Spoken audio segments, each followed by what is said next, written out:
시청자 여러분 안녕하십니까? 11월 9일 토요일 JCN 모닝뉴스 시작합니다. 울산 지역 택시 요금 인상이 임박한 것 같습니다. 택시업계의 경영난과 운수 종사자의 처우 개선 등을 위해 기본 요금을 현행보다 500원 정도 오른 4,500원으로 인상하는 안이 유력한 상황입니다. 하지만 길게는 6년까지 걸리던 요금 인상 주기가 2년으로 짧아지면서 시민들의 적잖은 불만이 예상됩니다. 전우수 기자가 보도합니다. 울산시 택시요금 인상이 초읽기에 들어간 모양새입니다. 그동안 택시업계는 울산시 택시 기본요금이 전국 특광역시 가운데 가장 낮아 도산 문턱에 와 있다며 기본요금 인상을 요구해왔습니다. 실제로 7대 도시 중 현행 기본요금은 서울과 부산, 인천이 4,800원, 광주와 대전이 4,300원, 그리고 울산과 대구가 4,000원으로 가장 낮습니다. 이에 따라 울산시가 지난 5월부터 9월까지 한국경제정책연구원에 울산 택시 운임과 요율 산정 용역을 의뢰한 결과 택시업체 경영 개선과 운수 종사자의 처우 향상을 위해 2km 기준 기본요금을 현행 4,000원에서 4,606원으로 9.1% 인상이 적정하다는 결과가 제시됐습니다. 이 같은 용역 결과를 토대로 울산시는 지난달 22일 대중교통개선소위원회를 갖고 기본요금을 현행보다 500원 오른 4,500원으로 인상하는 안을 의결했습니다. 행정 절차에 따라 울산시는 시의원들을 대상으로 이 같은 택시요금 조정안에 대한 의견을 청취하는 자리를 가졌습니다. 물가나 유가가 인상된 측면도 있지만 결국에는 이용 승객이 줄므로 인해서 운송 수입이 감소됐으니까 울산 시의원들도 대체로 기본요금 4,500원 인상안에 수긍하는 분위기입니다. 그동안은 4,500원 났다는 게 결국 이제 시민들에게 수용성을 좀 더 중점을 뒀다. 경제가 그만큼 어려워졌다. 우크라이나 전쟁이나 여러 가지 코로나나 등등 해서. 그러나 요금 인상 주기가 예년에 비해 무척 짧은 게 문제입니다. 울산시 택시 기본요금 변동 추이를 보면 1998년 1,300원이었던 기본요금이 최소 3년에서 길게는 6년 주기로 인상돼 왔습니다. 하지만 이번에 요금 인상을 단행할 경우 지난 2023년 1월 인상 이후 2년 만으로 인상 주기가 가장 짧습니다. 최근 고물가 국면에서 체감도가 높은 택시 요금 인상이 과시화되면서 시민들의 적잖은 불만이 예상됩니다. 울산시는 이달 중 물가대책위원회 심의를 갖고 별다른 이견이 없을 경우 내년 1월부터 택시 요금을 인상할 예정입니다. JCN 뉴스 전우수입니다. 울산시의회 행정사무감사가 이어지고 있는 가운데 어제는 산업건설위원회가 교통행정국에 대한 감사를 진행했으며 다른 상임위는 감사자료 수집 활동으로 행감을 대신했습니다. 산건위 행감에서 홍성우 의원 등은 다음 달 시행 예정인 버스 노선 개편과 관련해 언양권에서 삼산 지역까지 가는 버스 노선이 모두 폐지돼 주민들의 큰 불편이 예상된다며 노선 개편에 앞서 보다 많은 시민 의견 청취를 당부했습니다. 백현조 의원은 울산공항의 현재 상황이 빠른 활성화 대책을 마련치 못할 경우 폐양 등 위기에 직면할 수 있다며 장기적인 대책을 주문했습니다. 울산 기회발전특구 지정 기념행사가 어제 오후 고려아연 별관에서 개최됐습니다. 어제 개최된 행사에서는 기회발전특구 입주기업들과 울산시가 협약을 체결하고 울산시는 투자기업의 사업 성공을 위한 각종 인허가 지원 등의 지원을, 기업체는 지역경제 활성화와 일자리 창출을 위해 노력할 것을 다짐했습니다. 한편 울산시에서는 지난 6일 차세대 2차 전지 산업 선도지구 등 3개 지구가 기회발전 특구로 지정됐으며 고려아연과 현대자동차 등 선도기업 11개사가 참여해 울산 미포 국가산단과 온산 국가산단 등에 약 22조 원을 투자할 계획입니다. 국내외 수소산업 발전 전망을 주제로 한 제4회 2024 울산 국제수소에너지 포럼이 어제 울산 전시컨벤션센터 컨벤션홀에서 열렸습니다. 포럼에는 한국수소산업협회, 울산연구원 등 수소산업 분야 전문가와 주한 도미니카 공화국 대사를 비롯해 주한 프랑스와 주한 핀란드 대사관 등 외국기관 관계자 등 150여 명이 함께했습니다. 포럼에서는 프랑스, 네덜란드의 에너지 전문가들이 연사로 참여해 글로벌 협력 방안에 대해 그리고 에너지경제연구원과 한국수력원자력 등 산학연 수소산업 관계자들이 참석해 수소산업 발전 방안 등을 제언했습니다. 울산시는 지난 6일과 7일 이틀간 울산 전시컨벤션센터에서 개최된 해외 구매자 초청 상담회에서 5천만 달러 이상의 수출 상담이 이뤄지는 등 성과가 있었다고 밝혔습니다. 이번 상담회는 울산 지역 주력 산업인 조선해양기자재를 비롯해 자동차와 기계장치 부품, 유통 서비스를 중심으로 미국과 호주, 인도, 베트남 등 9개국 24개사 바이어가 참여해 지역 중소기업 62개사와 1:1 수출 상담을 진행했습니다. 울산시는 상담회 결과 184건 5,143만 달러 수출 상담을 했으며 이 가운데 146건 2,085만 달러는 계약이 유력하고 4건 37만 5천 달러는 현장에서 계약을 체결하는 등의 성과를 올렸다고 밝혔습니다. 지난 2020년부터 추진되던 울주군 두서면의 거점형 공공타운하우스 조성 사업이 울주군 지방재정투자 재심사에서 경제성 문제로 결국 사업 재검토 결정이 내려졌습니다. 인구 유입과 지역 경제 활성화를 위해 사업의 빠른 원안 추진을 기대하던 주민들은 또다시 사업이 차일피일 밀릴 것을 우려하고 있습니다. 박영훈 기자가 보도합니다. 울주군 두서면 인보리런에 위치한 거점형 공공타운하우스 조성사업 부지. 이 사업은 두서면 인보리런 11만 5천여 제곱미터 부지에 615세대, 1,446명 입주 규모의 공공타운하우스를 건립하는 사업입니다. 당초 계획대로라면 공공타운하우스 조성사업이 완료돼 이미 입주가 진행됐어야 하지만 공사는 아직까지 시작도 되지 않은 상태입니다. 사업비가 당초 계획보다 크게 불어나 진행된 각종 재심사 과정에서 경제성 문제가 지적되면서 사업이 발목을 잡힌 겁니다. 당초 사업비 315억 원 규모로 지난 2020년 지방재정투자심사를 통과한 이 사업은 울산시 도시계획위원회 심의에서 사업비 430억 원으로 규모가 확대돼 지방재정투자 재심사를 통과했습니다. 하지만 보상 절차 등의 문제로 사업이 지연되다가 코로나19를 거치며 물가 상승 등으로 사업비가 500억 원 이상으로 불어나 행안부 타당성 조사 대상이 됐고 지난 3월 진행된 행안부 타당성 재조사에선 사업비가 668억 원까지 불어나면서 결국 경제성 문제를 지적받았습니다. 이에 따라 지난 7일 울주군 지방재정투자 재심사가 진행됐는데 원안대로 추진하기에 무리가 있다는 이유로 결국 사업 재검토가 결정됐습니다. 다행히 사업 무산은 막았지만 올해 인구 3,000명이 무너지면서 소멸 위기에 놓인 두서면에 각종 인프라가 유입되길 기대했던 주민들이 다시 사업이 차일피일 밀릴 걸 우려하고 있습니다. 주민들은 이 사업을 6년 동안 지금 기다리고 온 겁니다. 그래서 사업이 됨으로써 뭐 도시가스로 두고 즉 학교도 지금 폐교 이기가 되어 있는데 소방서도 걸로 오기로 되어 있는데 지금 이게 안 정해지니까 전부 딜레이되고 이랬습니다.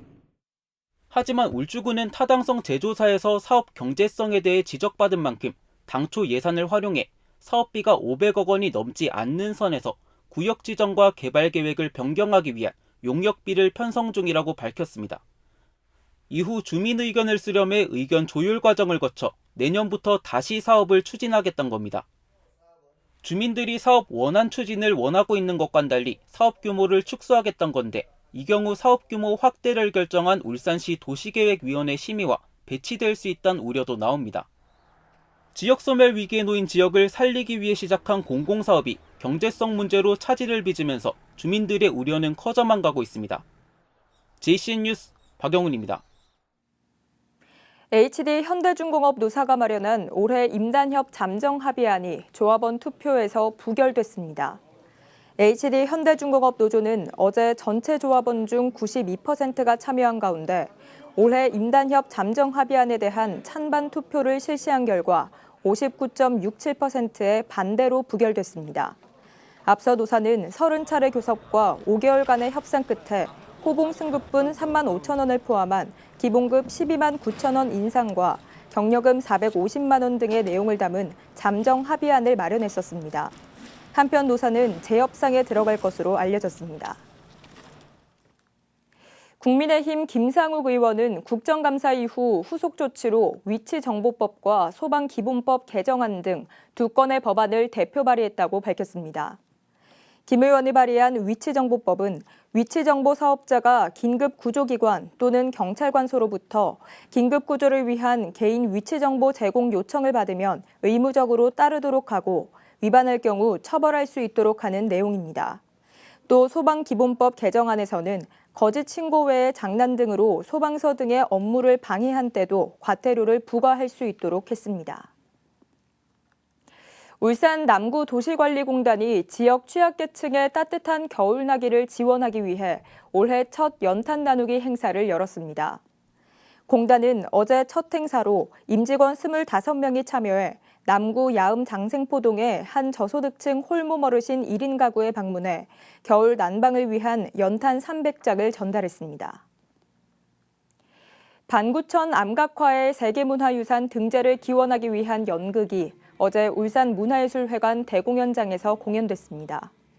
이번 연극은 반구천 암각화 선사에 새긴 뜻은 이라는 이름의 작품으로 울산 연극협회 회원들이 주축이 된 울산 연극창작소가 공연했습니다.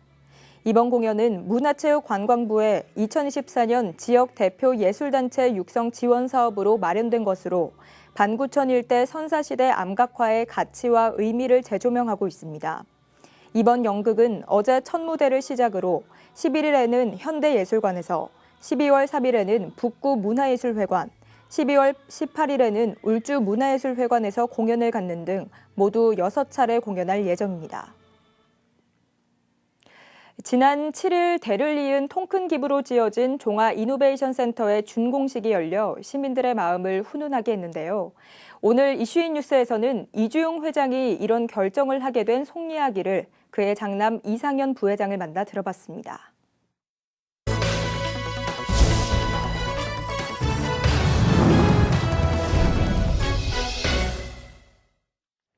아버지 이종화 선생의 대를 이어서 울산의 종화 이노베이션 센터를 기부하신 KCC 정보통신 이주용 회장의 고향 사람은 우리가 몇십 번을 얘기해도 부족합니다.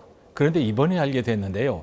이런 이주용 회장의 결정을 전폭적으로 환영하면서 뒷일을 감당해 오신 분이 이종화 선생의 손자, 이주용 회장의 아들이신 KCC 정보통신 이상현 부회장이었습니다. 이상현 부회장을 종화 이노베이션 센터에서 잠시 만나보겠습니다. 처음 뵙지만 낯설지 않습니다. 어렸을 때 울산에서 좀 사셨죠? 울산을 좀 아시죠? 예, 제가 아무래도 장손이다 보니까 예. 할아버님의 사랑을 거의 독차지하다시피 했고 예. 할아버님이 1978년에 돌아가시기 전까지 예. 거의 매년 여름, 겨울마다 울산에 와서 몇 달씩 살았던 기억이 납니다. 예, 한 열 몇 살 때까지는? 만 12살이죠. 예, 예. 자, 아버지 이주용 회장님은 1935년생이십니다. 네. 90 넘으셨어요. 그래서 매우 연로하시고 많이 불편하셔서 아버지의 복심인 이상현 부회장께서 그동안 애를 굉장히 많이 쓰셨습니다. 실제 일을 다 하셨잖아요. 오늘 아버님과 함께 결과물을 보니까 감회가 어떠세요? 예, 사실 1977년도에 종화체육관이 세워질 때 저희 아버님이 저의 역할을 하셨다고 생각합니다. 그때 예, 이미 예. 이종화 할아버님도 돌아가시기 한해정인이기 때문에 예. 연로하셨고, 그래서 저희 아버님이 사실은 할아버님의 재산으로 할아버님의 이름으로 사업을 하셨듯이 예. 또 이번에는 제가 아버님의 이름으로 제가 사업을 하는 거라고 생각하니까 예, 예. 저도 감회가 새롭고, 이번에 이렇게 내려와서 보니까 마치 제가 막내 아들을 하나 더 얻은 것 같은 그런 기분입니다. 이 건물 보면서 네. 막내 아들을 그 정도로나. 예. 사실 이제 이노베이션 센터가 건물을 이제 훌륭하게 잘 지었습니다. 저도 오늘 처음 와봤는데 울산 시민과 또 울산의 젊은 창업자들이 이 센터를 잘 이용을 해서 창업도 하고 결과물을 좀 많이 만들어 냈으면 좋겠는데 이주용 회장님의 바람도 부회장님의 바람도 그런 거 아니겠습니까? 네. 저희 아버님은 워낙 IT 업계의 선구자셨고 예. 또 우리나라 최초의 그 프로그래머로 예. 활동을 하셨습니다. 근데 늘 아쉽게 생각했던 거는 우리나라가 IT 업계가 많이 발전했는데 예. 하드웨어는 발전했지만 소프트웨어가 발전을 못했다. 예. 그래서 그런 거를 많이 아쉬워하셨고, 저희가 창립 50주년을 맞은 그 2017년도에 예. 이미 사재 600억 정도를 사회 환원하시겠다고 선언을 하셨습니다. 저희 가족들한테. 예. 근데 마침 2020년도 봄에 이제 이채익 의원이 저희 찾아오셔서 그 재건립에 대한 말씀을 하시길래 예. 아, 이게 기회구나. 차라리 이 기회에 저희가 사회 환원을 절반을 울산에 해야 되겠다. 그렇게 해서 시작하게 된 겁니다. 예. 네. 지금 이제 이채익 의원, 전 의원 얘기가 나왔는데 네. 아버지께서 종합체육관을 재건축하겠다는 뜻을 맨 먼저 이제 부회장인 아드님께 이 얘기를 했을 때 적극적으로 찬성했다. 아버지 더 크게 하죠. 이런 얘기를 들었는데 그 얘기 조금 들려주세요. 아, 그건 과언이고요. 겸손해하지 마시고요. 예. 저는 이왕이면은 이런 할 때 네. 찔끔찔끔 여기저기 하는 것보다는 한꺼번에 정말 하는 게 낫고, 또 할아버님이 하셨던 곳에 재건축한다는 게 제가 봤을 때는 큰 의미가 있는 것 같습니다. 그래서 그래서 물론 이제 서울대학교나 뭐 다른 여러 기관에 기부도 많이 하시고 사회 환원 하셨지만은 네. 요번에 이렇게 사업하게 된 거는 정말 정말 하늘이 주신 기회가 아닌가 그런 생각을 갖고 있습니다. 그렇게 생각하세요? 이야, 정말 색다릅니다. 남다르십니다. 이주영 회장께서 이미 50년 전에 장학재단을 설립하셔서 장학사업을 하고 계세요. 할아버지께서는 허벌판에 체육관 잘 지어서 울산의 체육과 문화행사를 치르게 하셨고, 이제 부친은 건물을 더 크게 키워서 울산의 젊은이들이 문화체육 창업까지 할 수 있는 온실을 만들었단 말이죠. 자, 이제 손자이신 이상현 부회장께서 부담도 좀 갈 것 같고 고뇌도 좀 하실 것 같고 그렇습니다. 어떠세요? 저도 이제 저는 항상 저희 집에 저거가 있었던 게, 저희 할아버님하고 아버님도 아버님께서도 할아버님의 재산을 팔아서 사업을 하지 않으셨다는 프라이드를 갖고 계시고, 저 또한 저희 아버님의 크게 기대지 않고 제 사업을 일구었거든요. 예. 저한테는 아버님이 라이벌이었던 것 같아요. 네. 저희 아버님한테 할아버님이 또 라이벌이었듯이 저 또한 이제 그런 3대에 걸친 어떤 헤리티지를 저도 계속 이어나가야겠다는 다짐을 하고 있습니다. 예. 고생하지 않고 자란 이 자손들은 이런 생각하기 힘들 것 같은데 정말 참 다릅니다. 제가 묻지 않아서 못하신 말씀이 있으면 하시고 정리하겠습니다. 예, 저희 할아버님이 늘 돈은 벌기는 쉽다. 예. 돈은 쓰기가 어렵다라는 말씀을 많이 하셨어요. 그래서 저희 아버님도 저한테 늘 그런 말씀을 많이 하셨는데, 이렇게 돈을 멋있게 잘 쓸 수 있는 기회를 주신 울산 시민 여러분들한테 감사드립니다. 예, 거꾸로요. 예. 자, 연세가 많아서 몸이 불편하신 이주용 회장님의 남은 인생이 평안하시기를 빌겠고요. 이상현 부회장님도 지금 하시는 사업이 굉장히 많습니다. 네. 굉장히 많아요. 조그맣습니다. 예, 잘 되고 있죠? 네. 예. 쉽진 않지만은 그래도 열심히 하고 있습니다. 네. 빈말 같지만 만사 형통하시기를 기원하겠습니다. 네. 오늘 시간 감사합니다. 네, 감사합니다. 네. 울산시 소방본부는 드론 조종 기술의 향상과 저변 확대를 위해 오는 17일 울산대공원 남문 일원에서 울산시장배 드론 경기 대회를 개최합니다. 대회는 울산 지역 공공기관 종사자를 대상으로 하는 공공 분야와 일반 시민 대상 민간 분야, 초중등생을 대상으로 한 학생 분야 등 3개 분야로 나눠 진행되며, 공공 분야 입상자 중 소방공무원은 가점이 부여됩니다. 드론 대회 참가 희망자는 행사 당일인 17일 현장에서 등록하면 됩니다. 울주군이 울산 울주 지역 자활센터와 협력해 해뜨미 스마트팜 사업단을 창업했습니다. 스마트팜은 정보통신 기술을 농업에 적용해 기후와 재배 환경을 자동으로 관리하는 농업 혁신 모델로 기존 농업에 비해 생산성과 효율성을 높은 것이 특징입니다. 울주군은 해뜨미 스마트팜 사업단을 운영해 농업 경험이 적은 자활 참여자가 전문 역량을 갖춘 농업 인력으로 성장할 수 있도록 지원할 계획입니다. 내년부터 법원 9급 공무원을 선발할 때 지역별로 나눠 뽑고 최소 5년간 의무적으로 복무하도록 하는 제도가 시행됩니다. 지역은 부산과 울산, 창원지법과 대구지법, 대전 청주지법, 제주지법 등 6개 지역으로 나뉘며 5년간 의무적으로 해당 지역에서 근무해야 합니다. 앞서 대법원장 자문기구인 사법정책자문위원회는 지방 소재 법원에 장기간 근속할 공무원을 확보하기 위해 지역별 구분 모집 제도의 도입을 조희대 대법원장에게 제안했습니다. 울산시 보건환경연구원은 김장철을 앞두고 오는 11일부터 15일까지 김장용 식재료 안전성 검사를 실시한다고 밝혔습니다. 이번 검사는 시중에 유통되는 고춧가루와 향신료 가공품, 젓갈류 등 가공식품 10건과 배추, 무, 양파, 갓 등 주요 농산물 10건, 그리고 굴, 조기, 갈치, 멸치 등 수산물 10건을 대상으로 합니다. 검사 항목은 가공식품별 기준과 규격을 비롯해 잔류농약과 중금속, 노로바이러스 등으로 부적합 제품이 발견될 경우 위반 내용을 처분기관에 통보하고 압수 폐기 조치할 계획입니다. JCN 모닝뉴스를 마칩니다. 함께해 주신 여러분 고맙습니다.